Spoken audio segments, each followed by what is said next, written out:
Le vent hurlait à travers les ruelles étroites de Séville, emportant avec lui les échos d'une dispute qui venait d'éclater comme un orage d'été.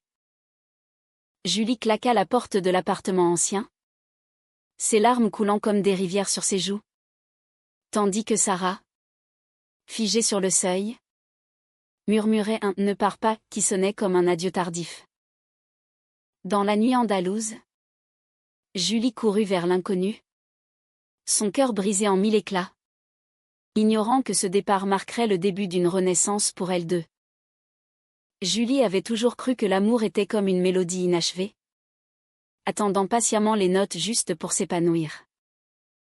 Originaire de Paris, elle s'était exilée à Séville 5 ans plus tôt, fuyant les souvenirs d'une enfance morose dans les banlieues grises de la capitale française. À 30 ans, avec ses cheveux châtains qui cascadaient en boucles naturelles et ses yeux verts qui trahissaient une sensibilité à fleur de peau, Julie vivait de sa passion pour la musique. Elle composait des chansons d'amour pour des artistes locaux. Des ballades empreintes de cette mélancolie française qui contrastait avec la passion ardente des Espagnols. Séville, avec ses patios fleuris, ses flamencos endiablés et ses soirées chaudes sous les étoiles, lui offrait un refuge où elle pouvait se réinventer. C'est lors d'un festival de musique dans le quartier de Triana que Julie rencontra Sarah pour la première fois. Sarah, 28 ans, était une chanteuse émergente. Native de Madrid mais installée à Séville pour sa carrière. Avec ses cheveux noirs comme l'ébène, ses yeux marrons qui pétillaient d'une énergie contagieuse et son sourire qui illuminait les scènes, elle incarnait la vitalité espagnole matinée d'une élégance presque aristocratique. Ce soir-là, Sarah interprétait une reprise d'une chanson française, La vie en rose, avec une voix rauque et sensuelle qui fit frissonner l'assistance. Julie, assise au fond de la salle, sentit un frisson la traverser. Après le spectacle, elles se croisèrent par hasard près du bar. Votre interprétation était bouleversante, murmura Julie en français, son accent parisien trahissant son origine. Sarah se tourna vers elle. Un sourire espiègle aux lèvres. Merci. Vous êtes française? J'adore Paris. Mais Séville a volé mon cœur. Elles parlèrent toute la nuit, échangeant des anecdotes sur la musique, l'amour et les rêves inavoués. Julie raconta comment elle avait quitté une vie stable pour poursuivre sa passion, composant dans l'ombre sans jamais oser monter sur scène. Sarah, elle, confia ses doutes, malgré son talent. Elle peinait à percer, ses chansons manquant de cette profondeur émotionnelle qui touche les âmes. J'ai besoin d'une muse, avoua-t-elle en riant. Mais ses yeux disaient autre chose.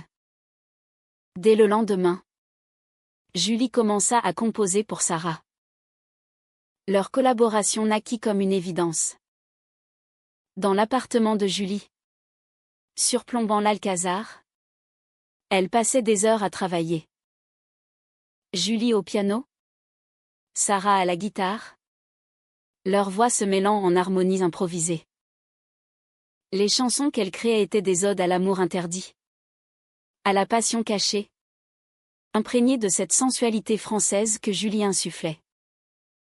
Tes mots sont comme des caresses, disait Sarah en posant sa main sur l'épaule de Julie. Un geste innocent qui faisait battre le cœur de la compositrice plus fort. Au fil des mois, leur relation évolua. Ce qui commença comme une amitié professionnelle se teinta de regards prolongés, de rires complices et de silences chargés. Une soir lors d'une promenade le long du Guadalquivir, sous les lumières des ponts illuminés, Sarah embrassa Julie pour la première fois. Ce fut un baiser doux, hésitant, comme une mélodie qui s'éveille. Je ne sais pas ce que c'est. Mais avec toi, tout semble possible, murmura Sarah contre ses lèvres. Julie, qui avait toujours aimé les femmes en secret, sentit son monde s'ouvrir. Elle devint amante, partageant des nuits passionnées dans les ruelles secrètes de Séville, où le flamenco résonnait comme un écho de leurs désirs.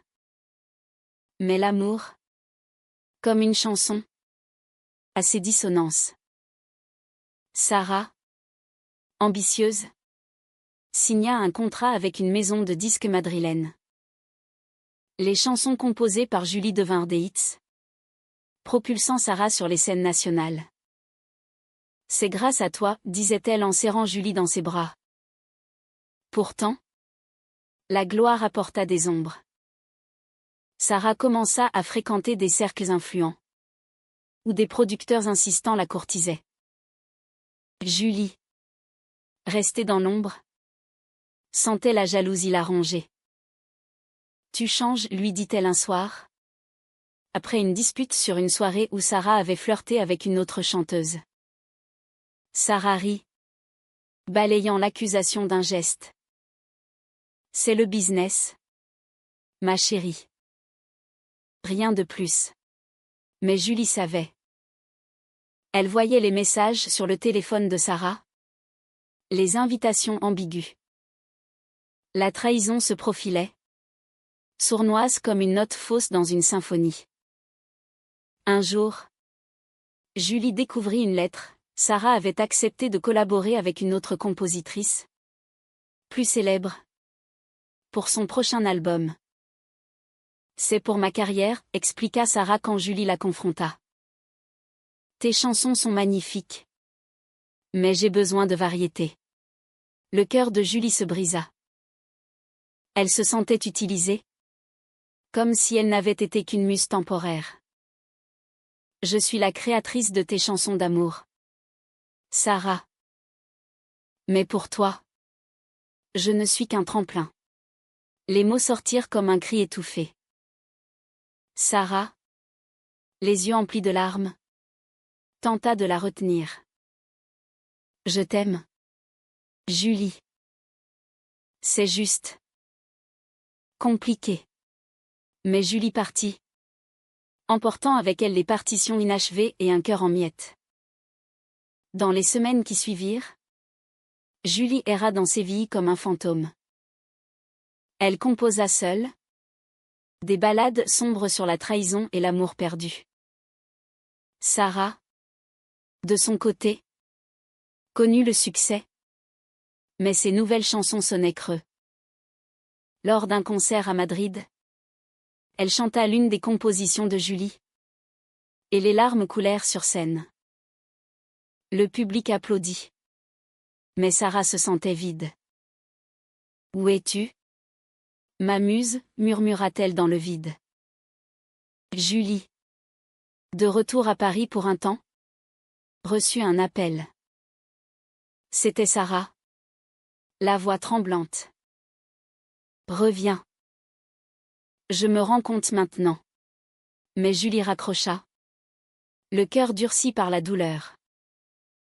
La distance les séparait, mais l'amour persistait, comme une mélodie obsédante. De retour à Séville après un bref séjour à Paris, Julie tenta de reconstruire sa vie. Les rues familières, autrefois source de joie, lui rappelaient désormais Sarah à chaque coin. Elle loua un petit atelier dans le barrio Santa Cruz, entouré de jardins parfumés d'orangers. Là, elle composa frénétiquement, transformant sa peine en musique. Ses nouvelles chansons parlaient de résilience, d'amour-propre, avec cette touche humaniste qui rappelait les grands auteurs français comme Colette ou Sagan. L'amour n'est pas possession, mais liberté, écrivait-elle dans son journal, essayant de se convaincre. Sarah, quant à elle, surfait sur la vague du succès. Son album, majoritairement composé par Julie, grimpa dans les charts espagnols. Interviews, tournées, soirées mondaines, tout s'enchaînait. Pourtant, au milieu de l'euphorie, un vide grandissait. Les nuits solitaires dans des hôtels luxueux lui faisaient regretter les étreintes simples avec Julie. Elle repensait à leur promenade dans les jardins de l'Alcazar, à leur rire partagé devant un verre de sangria. J'ai été stupide, se disait-elle en fixant le plafond. La trahison culmina lors d'une fête à Madrid. Sarah, ivre de champagne et de compliments, céda à une aventure fugace avec une productrice influente. Ce fut une erreur, un moment de faiblesse alimenté par l'ambition. Le lendemain, rongée par la culpabilité, elle appela Julie. « Il faut qu'on parle, dit-elle d'une voix brisée. » Julie, qui avait entendu des rumeurs via des amis communs, explosa. « Parler ? Après m'avoir remplacé ? Après m'avoir trahi ? » La conversation tourna au vinaigre. Des accusations fusant comme des flèches. Julie décida de couper les ponts. Elle bloqua le numéro de Sarah, effaça les photos, rangea les partitions communes au fond d'un tiroir. Pour guérir, elle se tourna vers de nouveaux projets. Elle rencontra une communauté d'artistes LGBT à Séville. Des femmes qui partageaient des histoires similaires de cœurs brisés et de renaissance. Lors d'une soirée poésie, elle lut un texte sur l'amour lesbien, inspiré de sa relation avec Sarah. L'assistance applaudit. Et pour la première fois, Julie se sentit comprise. Mais le destin les remit sur le même chemin. Lors du festival de flamenco de Séville, Sarah fut invitée à performer. Julie, qui assistait incognito, la vit sur scène. Sarah chanta une de leurs chansons, Amor Escondido, avec une émotion palpable. À la fin, elle dédiqua la performance à celle qui a écrit mon cœur. Julie, cachée dans la foule, sentit les larmes monter. Après le spectacle, elles se croisèrent backstage par hasard. Julie, murmura Sarah, les yeux emplis de remords. Elles s'isolèrent dans une loge. Les mots jaillirent, excuse, explication, larmes. Sarah avoua sa trahison, expliquant comment la pression de la gloire l'avait aveuglée. Je t'ai aimé dès le premier regard, mais j'ai eu peur. Peur de tout perdre pour nous. Julie, toucher mais blessée, répondit, l'amour vrai n'a pas peur. Il affronte. Elles passèrent la nuit à parler, revivant leurs souvenirs, effleurant des vérités douloureuses. Le lendemain, Sarah annula une tournée pour rester à Séville. Elles recommencèrent doucement, comme une mélodie qui reprend après un silence. Promenade main dans la main, dîners intimes, composition commune. Mais les fissures persistaient. Julie doutait. Sarah surcompensait. Un soir, lors d'une dispute sur l'avenir, Sarah proposa, partons ensemble. Loin de tout ça. Julie hésita. Et ta carrière ? Sarah sourit, toi. Tu es ma carrière. Ma vie. Pourtant, le Hotrao approchait. Une rivale de Sarah, jalouse, répandit des rumeurs sur leur relation, menaçant de tout révéler aux médias. En Espagne, où les mentalités évoluaient mais restaient conservatrices dans certains cercles, cela pouvait ruiner Sarah. Je ne peux pas risquer, dit-elle à Julie. Paniquée. Julie, sentant la trahison revenir, explosa, toujours la même chanson. Tu me choisis seulement quand ça t'arrange. Elle partit à nouveau, cette fois vers la côte andalouse, cherchant solace dans les vagues. Sarah, dévastée, annula ses engagements. Elle composa sa première chanson seule. Une ballade sur le regret et la perte. Sans toi. Mes notes sont muettes, chantait-elle. Elle l'enregistra et l'envoya à Julie. Avec une lettre, je suis prête à tout perdre pour toi. Julie, assise sur la plage au crépuscule, écouta, les larmes coulant. C'était le moment décisif. Julie fixa l'océan. Le vent salé caressant son visage. La chanson de Sarah résonnait dans ses écouteurs. Une déclaration d'amour brute et sincère. Pour la première fois, Sarah avait créé sans elle, prouvant que leur lien allait au-delà de la musique. Julie répondit par un message simple, « Rejoins-moi ». Sarah arriva le lendemain, valise en main, prête à affronter l'inconnu. Elles passèrent des jours sur la côte, à Cadix, dans une petite maison face à la mer. Loin de Séville, elles reconstruisirent leur relation pierre par pierre. Conversation profonde sur la confiance. Les peurs. Les rêves. Julie confia son passé, une enfance sans amour parental. Des relations avortées par la peur du rejet. Sarah parla de sa famille conservatrice. De la pression d'être une icône. J'ai trahi parce que j'avais peur de m'assumer, admit-elle. Julie, émue, l'embrassa. Maintenant, assumons ensemble. Leur amour s'approfondit. Teinté de cette humanité française que Julie apportait, des gestes tendres, des lettres poétiques, des silences complices. Elles composèrent un nouvel album, Amour renaissante, où chaque chanson racontait leur histoire. Sarah décida de révéler publiquement leur relation lors d'un concert à Séville. Ce soir, je chante pour l'amour vrai, déclara-t-elle sur scène, tenant la main de Julie. Le public, surpris mais conquis, applaudit. Ce fut un moment de libération. Mais les conflits n'étaient pas terminés. La presse s'empara de l'histoire. Certains articles hostiles. La famille de Sarah la renia temporairement. Julie. Soutien indéfectible. L'aida à traverser la tempête. L'amour est une révolution personnelle, lui disait-elle. Inspirée par les valeurs humanistes. Ensemble, elles affrontèrent les critiques, transformant la douleur en force.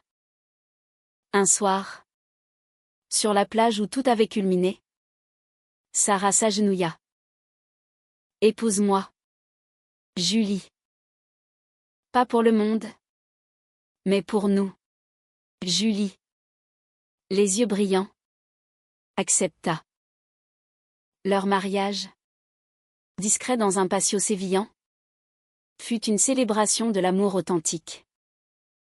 Amis artistes, communauté LGBT, tous étaient là pour témoigner. Pourtant, le destin réserva une dernière épreuve. Sarah reçut une offre hollywoodienne pour un film, impliquant un déménagement temporaire aux États-Unis. C'est une chance unique, dit-elle, excitée mais inquiète. Julie, craignant une nouvelle séparation, hésita. Et nous? Sarah la serra, viens avec moi. Nous construirons notre vie là-bas. Julie accepta, voyant cela comme une évolution. Aux États-Unis. À Los Angeles. Elles découvrirent un nouveau monde. Sarah tourna. Julie composa pour des films. Leur relation s'épanouit. Mais la distance culturelle pesa. Julie manquait la France. Séville. Un jour, lors d'une dispute, elle lança « Je me sens perdue ici ». Sarah, blessée, répondit « Je fais tout pour nous ». La tension monta, rappelant les anciennes trahisons. Julie rentra seule à Séville pour réfléchir. Là, elle composa une chanson finale. Après le départ, sur l'amour qui persiste malgré les adieux. Elle l'envoya à Sarah, avec une note, « Je t'aime, mais je dois me retrouver. » Sarah, dévastée, comprit. Elle annula le film et revint. Elles se retrouvèrent sur la même plage. « Je ne t'aimerai qu'après ton départ ? » Non. Je t'aime maintenant. Pour toujours, dit Sarah en pleurant. Julie sourit, alors restons. Elles décidèrent de vivre entre Séville et Paris, équilibrant carrière et amour. Leur histoire devint une inspiration. Sarah sortit un album autobiographique, créditant Julie comme co-créatrice. Elles fondèrent une association pour soutenir les artistes LGBT, promouvant l'humanisme et l'acceptation. Avec le temps, Julie et Sarah devinrent un symbole d'amour résili. Leur vie à Séville, ponctuée de voyages à Paris, était un mélange harmonieux de cultures. Julie publia un recueil de poèmes, Mélodie du cœur brisé, où elle explorait les thèmes de la trahison et de la rédemption avec une profondeur émotionnelle typiquement française. Sarah, de son côté, se tourna vers des projets plus intimes, refusant les offres trop commerciales. La gloire sans toi n'a pas de sens, disait-elle souvent. Les années passèrent, apportant des joies simples, adopte d'un chat errant, jardinage dans leur patio, soirée avec des amis. Mais la vie n'est pas un conte de fées. Sarah fut diagnostiquée avec une maladie auto-immune, forçant un ralentissement. Julie, dévouée, la soutint à chaque étape, transformant la peur en force. Nous affronterons cela comme tout le reste, murmurait-elle lors des nuits d'insomnie. Cette épreuve approfondit leur lien. Sarah composa une chanson sur la vulnérabilité. Fragile amour, que Julie arrangea. Lors d'un concert caritatif, elles la chantèrent ensemble, émuant l'audience. Ce fut un moment humaniste, rappelant que l'amour transcende les épreuves. À la fin, leur histoire se conclut sur une note positive, quoique nuancée. Assises sur leur balcon à Séville, regardant le soleil se coucher sur le Guadalquivir, Sarah dit, « Je t'ai aimé après ton départ. Mais maintenant, c'est pour l'éternité. » Julie répondit, « Et moi ? Je t'ai toujours aimé. Même dans la douleur. » Leur amour, cassé achetine et romantique, enseigna une leçon, la trahison peut mener à la rédemption, si l'on choisit le pardon et la croissance. Dans un monde souvent dur, leur histoire rappelait l'humanité essentielle de l'amour lesbien, célébrant la résilience des cœurs. Ainsi se termine leur saga. Non avec un adieu, mais avec une promesse renouvelée. Julie et Sarah, muses l'une de l'autre, continuèrent à composer la symphonie de leur vie. Note par note, dans l'harmonie parfaite.